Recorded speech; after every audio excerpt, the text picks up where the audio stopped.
All you newcomers or visitors to Utah may notice a few unique sayings around town, and a BYU professor says some of it can be traced to our state pioneer heritage. News specialist Lad Egan joins us live with some insights on Utahisms. You betcha, Lad. Oh, yeah. And, you know, we've all heard people poke a little fun at the things Utahns say. A BYU linguistics professor has studied this in depth, and he says some of the things that we think are homegrown to the Beehive State actually exist elsewhere.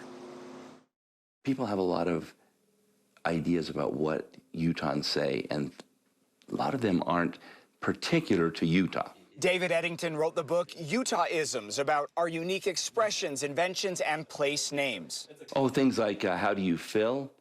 I failed the test.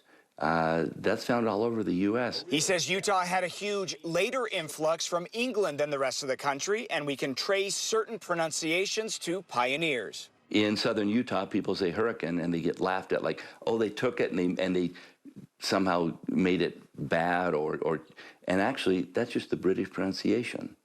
If you go to Great Britain, you say hurricane. Eddington says Utah has one of the largest populations of people that claim Danish ancestry. So one thing that may be Danish, have you ever heard anyone say something like, oh, for cute, for cool, right? Well, you find that in Utah, and you also find it in Minnesota.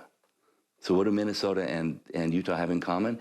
Scandinavians. Utah also got a huge influx of people from the Northeast influencing how we talk. So one common pronunciation in the Northeast, have you ever heard a radio announcer or somebody say, the Florida Orange Bowl? Yeah. Or the Part Authority? Well, that's the same thing as Spanish Fork.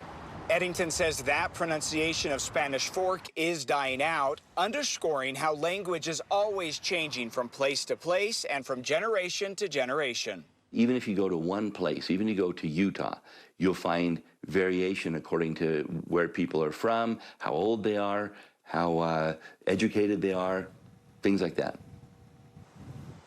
He says there is always talk about how some people in Utah say what's all around us, mountains.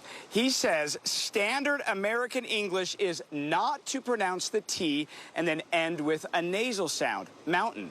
He says what is more unique, but not exclusive to Utah, is change that by releasing the air through your mouth and having more of a vowel sound, mountain. So, Mike, Deanie, no matter how you say it, he says there's variations all over the U.S. We should just embrace how we talk, embrace the uniqueness of Utah. And if you can do that while eating green Jell-O, then you know you're a true Utah, right? There you go. Thanks, Lad.